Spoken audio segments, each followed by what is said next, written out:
students, today I will teach you figures of speech.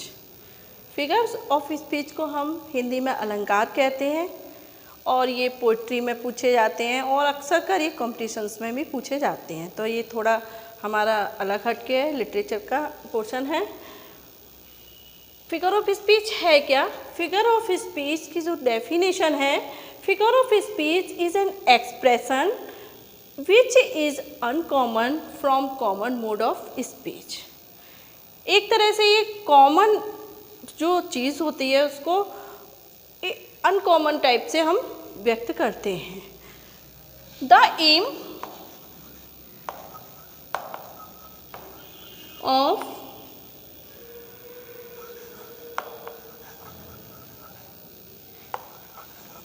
figures of speech is to create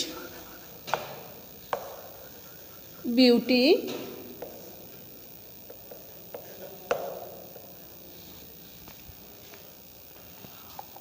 or to produce greater effect। Main उद्देश्य इसका beauty को create करना है। Poetic device का एक तरह से ये ऑर्नामेंट है। ऑर्नामेंट तो जानते हैं, आभूषण। ये जो सजाने का कार्य हमारी लैंग्वेज का करता है।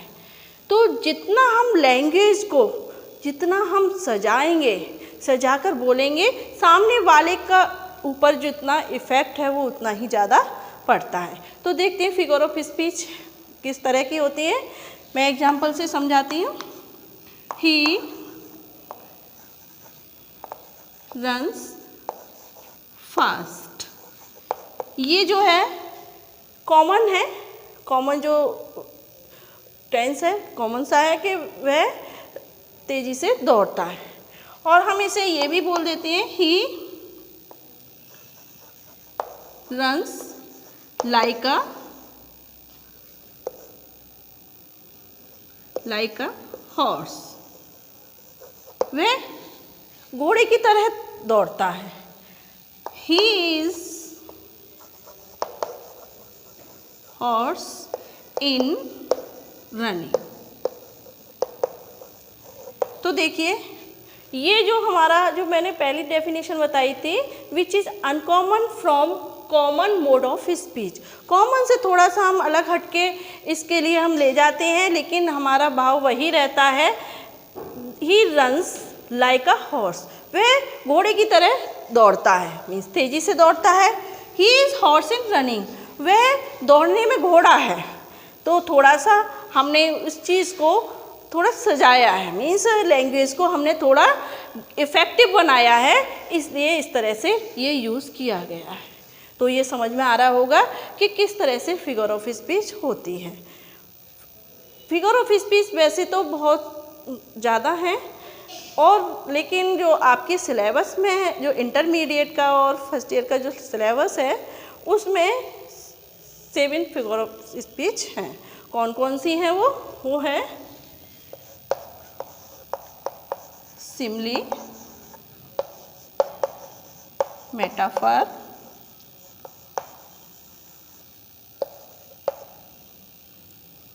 पर्सोनिफिकेशन,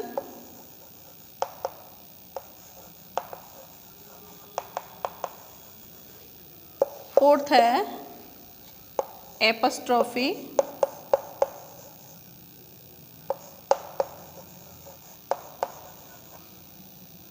फिफ्थ है ऑक्सीमोरन, सिक्स है हाइपरबोल, सेवन है ओनोमेटोपोइया।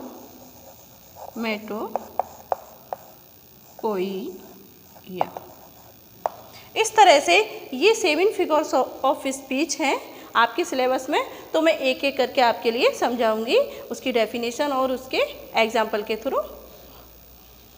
हमारी है सिमली। सिमली को हिंदी में कहते हैं उपमा। इसकी डेफिनेशन है Simli is a comparison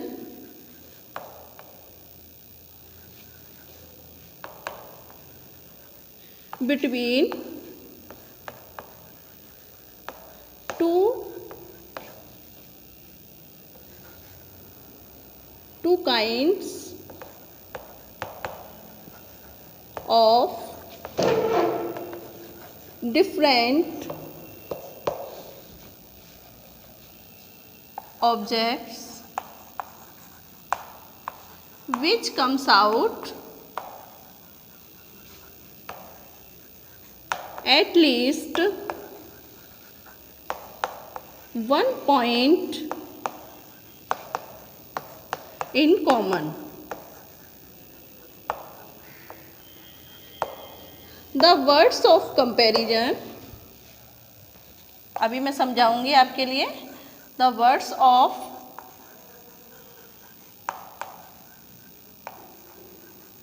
comparison like, as, so, as are used.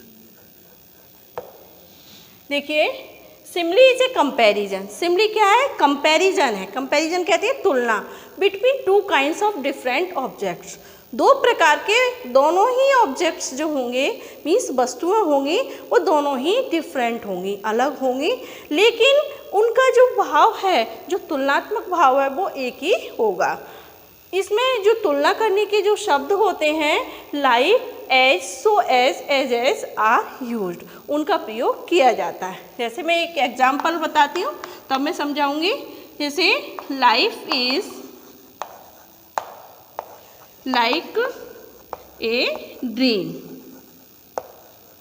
जीवन एक स्वप्न की तरह है.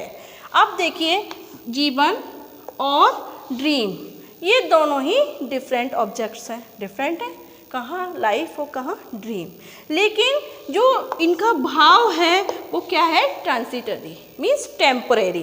जिस तरह से लाइफ में हम पैदा होते हैं और कुछ समय बाद हमारी लाइफ का मतलब कहीं ना कहीं बाद में अंत रहता है, उसी तरह से जब हम सोते हैं और स्वप्न में हम ड्रीम देखते हैं, जब आँख खुलती है तो कुछ नहीं रहता है. तो दोनों का भाव क्या है?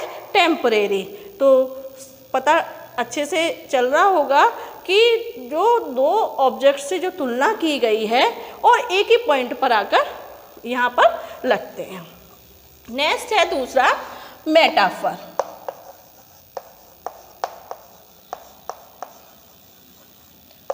मेटाफर को कहते हैं हिंदी में रूपक. अब इसकी डेफिनेशन है, metaphor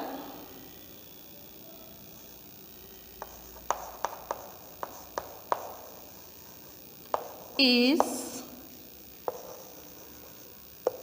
condensed form of simile. ये जो है condense form of Simli, Simli का ही संक्षिप्त रूप होता है. अब सिमली का इन विच, जिसमें सिमली में क्या होता है? इन विच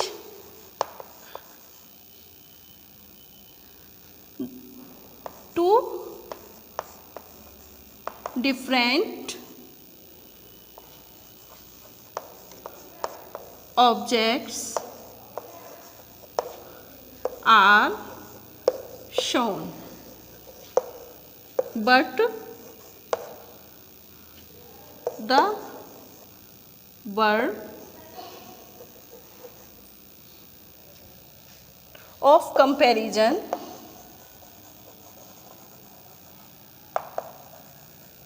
like, so, as are not used. देखिए, condensed form of Simli, Simli का ही कंडेंस्ड फॉर्म है. कंडेंस के संक्षिप्त रूप है और जिसमें कि टू डिफरेंट ऑब्जेक्ट्स तो दिखाए जाते हैं, उसमें तुलनात्मक ऑब्जेक्ट तो दिखाए जाते हैं, but the word like, so, as are not used, means without using the word of like, so, as. ठीक, example,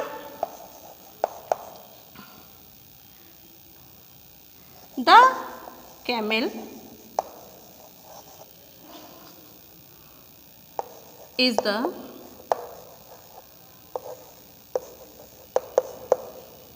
ship of desert. Camel जो है डिज़र्ट का शिप है, मीन्स कैमिल के लिए रेगिस्तान का जहाज़ बना दिया।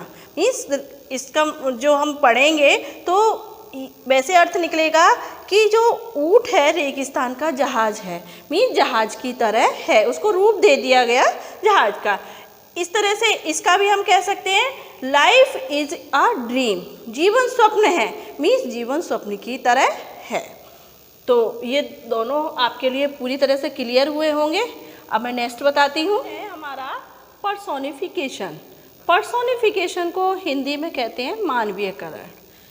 तो इसकी डेफिनेशन है, इन this figure of speech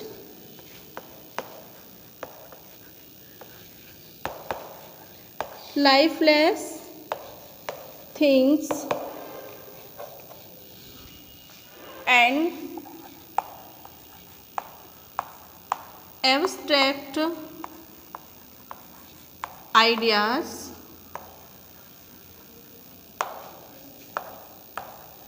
are thought as having life. ऐसा इसका नाम है मानवीयकरण। तो इस तरह की फिगर ऑफ स्पीच में लाइफलेस थिंग्स मीन्स निर्जीव वस्तुएं और एब्स्ट्रैक्ट आइडियाज, और एब्स्ट्रैक्ट मीन भावों को, भाववाचक विचारों को ऐसे माना जाता है जैसे उनका जीवन हो। जैसे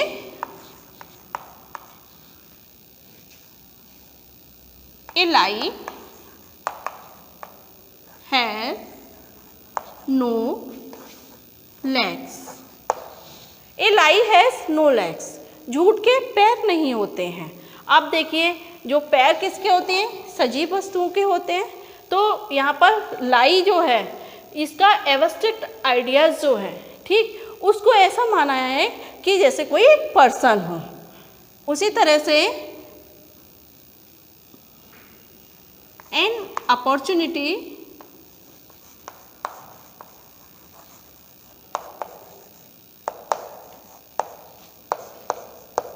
knocks the door but once। देखिए, opportunity knocks at the door, knocks the door but once. Opportunity door को नॉक्स करती है, लेकिन एक बार, नहीं, एक बार जो अवसर है वो डोर मतलब नॉक करता है। एक बार अवसर सबके पास जरूर आता है। तो ये अवसर क्या है? ये क्या है? ये एब्स्ट्रैक्ट है, अपॉर्चुनिटी। उसी तरह से experience is the best teacher. Experience, अनुभव सबसे अच्छा टीचर होता है। तो बहुत सारे इस तरह के हैं। है हमारा apostrophe.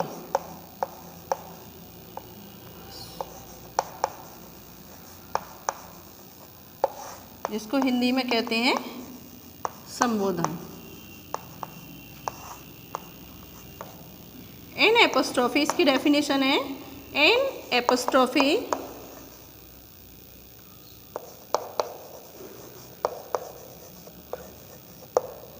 is a direct address to the dead,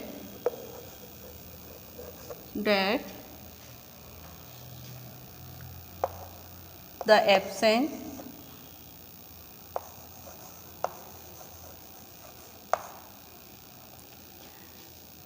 and the personified ideas। जैसा कि इसका नाम है, apostrophe is a direct address. Address कहती है संबोधन, ये डायरेक्ट एड्रेस करता है किसके लिए? डेड के लिए, मरे हुए व्यक्तियों के लिए, और एब्सेंट जो यहाँ उपस्थित नहीं हैं, और पर्सोनिफाइड आइडियाज़ मानवीकृत विचारों के लिए। तो इन चीज़ों के लिए सीधे सीधे संबोधन करता है वो क्या होता है? एपोस्ट्रोफी होता है। एक और एपोस्ट्रोफी की पहचान है कि ये इसमें जो है एक्सक्लेमेटरी मार्क अवश्य आता है। मैं एग्जाम्पल बताती हूँ। ओ डेथ कम सून, अरे मृत्यु जल्दी आ। ऐसे कभी कभी हे मौत जल्दी आ जाओ, मैं तो बहुत तंग आ गया हूँ, तो इस तरह से हम लोग बोलते हैं। तो सीधे सीधे किससे बात हो रही है? ये मृत्यु से बात हो रही है। तो ये इस तरह का एपोस्ट्रोफी होता है। नेक्स्ट है हमारा ऑक्सीमोरन।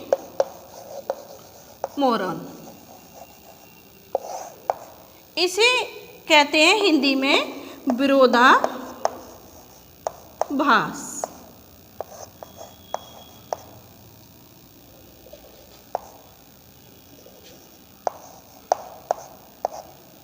विरोधाभास।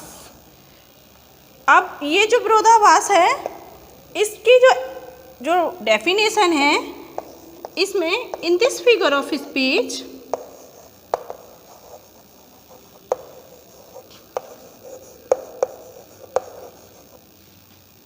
To opposite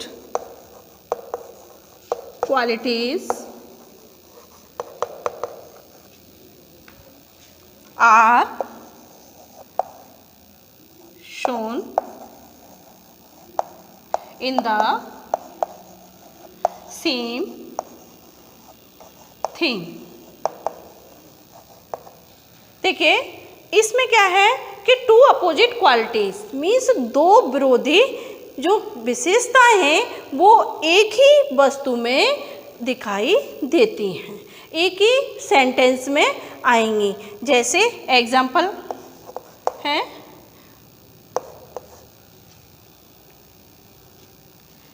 life is bitter sweet. देखिए अर्थ भी इसमें क्लियर होता है और इसमें दोनों ही विरोधी विचार हैं। जैसे बिटर, बिटर मीन्स तो जानते ही हैं कड़वा, और स्वीट मीन्स क्या होता है? मीठा। तो जीवन क्या है? कड़वा और मीठा। यहाँ पर कड़वा मीठा का मतलब जीवन सुख दुख से भरा हुआ है।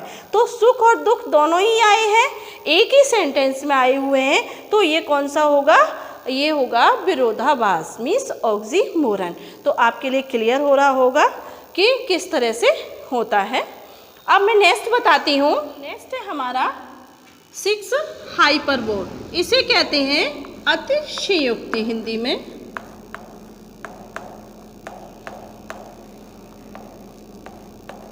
अतिशयोक्ति, तो अतिशयोक्ति जैसा कि इसका नाम है किसी चीज़ को एग्जैजरेट करना। तो मैं इसकी डेफिनेशन बताती हूँ। In this figure of speech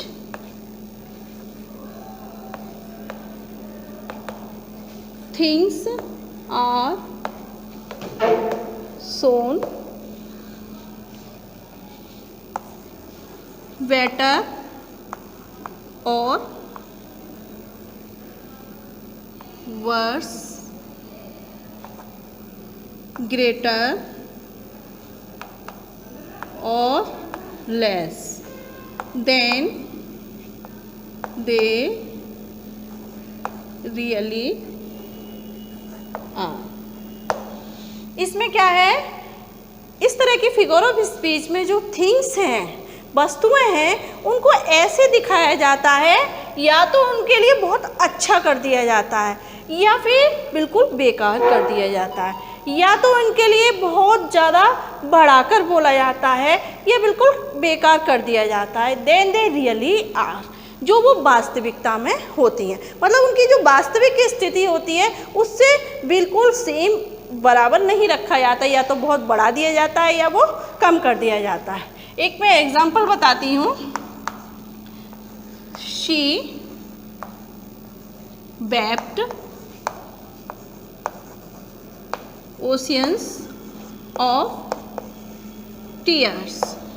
अब देखिए सी wept, वह रोई, ओशियंस कहते हैं समुद्र और टीयर्स कहते हैं आंसू, वह समुद्र भर आंसुओं से रोई। तो आप ही अनुमान लगा सकते हो समुद्र में कितना पानी होता है, तो कितनी बढ़ा चढ़ाकर बात कही गई है। तो इस तरह के होते हैं, ठीक, समझ में आ रहा होगा।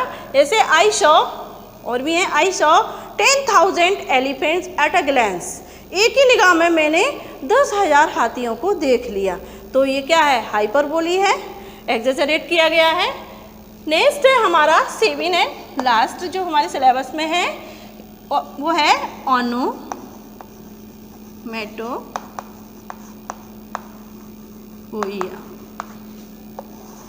इसे हिंदी में कहते हैं ध्वनि सूचक।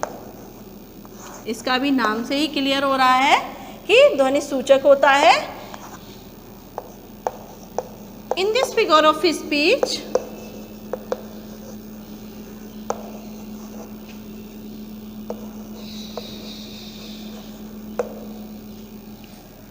sound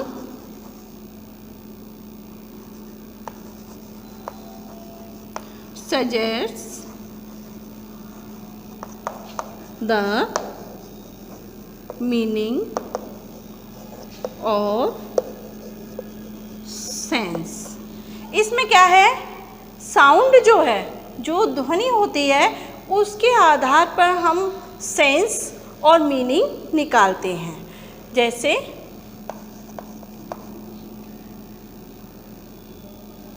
द कैट म्यू, बिल्ली क्या करती है, म्यू करती है। तो बच्चों ये जो ओनोमैटोपोइया है, इसके लिए जो इस तरह की हम सेंटेंस, जो इस तरह की जो फिगर ऑफ स्पीच है, उसके पूर्व ज्ञान के लिए हमें सबसे ज़्यादा ज़रूरत है इसमें जो क्राइज होती हैं, एनिमल्स क्राइज हैं, बर्ड्स क्राइज हैं, उनको लर्न करना बहुत ज़रूरी है। वो मैं आपके लिए अभी बताती हूँ कि कौन कौन सी क्राइज हैं, उनको लर्न करना है। ये देखिए, ये कुछ एनिमल्स और बर्ड्स की थोड़ी सी क्राइज मैंने यहाँ पर आपके लिए लिख दी है, तो आप अपनी कॉपी पर नोट कर लेना। इस तरह से, जैसे एन आ से ये बोलेगा ब्रे, ब्रे करता है। बी है, बी मीन्स मक्खी, वो हम्स करती है। वुल है, वो वेलोस करता है। कैट म्यू करती है। कॉक क्रोज एंड डव कूस करती है। एलिफेंट ट्रम्पेट्स करता है। लॉइन रोर्स करती है। आउल हूट्स करता है। और पैरट स्टॉक्स करता है। इसी तरह से ये हैं। तो थोड़ी सी मैंने यहाँ पर एग्जाम्पल के थ्रू मैंने लिख दिया है, और आप अपनी बुक से लर्न करना है इसके लिए, ठीक। और जो आपके एग्ज़ाम में जो आपका पैटर्न है, जो इसका फिगर ऑफ स्पीच का, तो उसमें आपके लिए डेफिनेशन पूछी जाती है या फिर एग्जाम्पल दिए जाते हैं और उसके नेम पूछा जाता है। तो मैं अगली वीडियो बच्चों आपके लिए एक एग्जाम्पल के लेके आऊँगी, और जिसमें मैं आपके लिए एग्जाम्पल के थ्रू उसके नाम समझाऊंगी कि किस तरह से हम पहचान करेंगे। तब तक के लिए थैंक यू।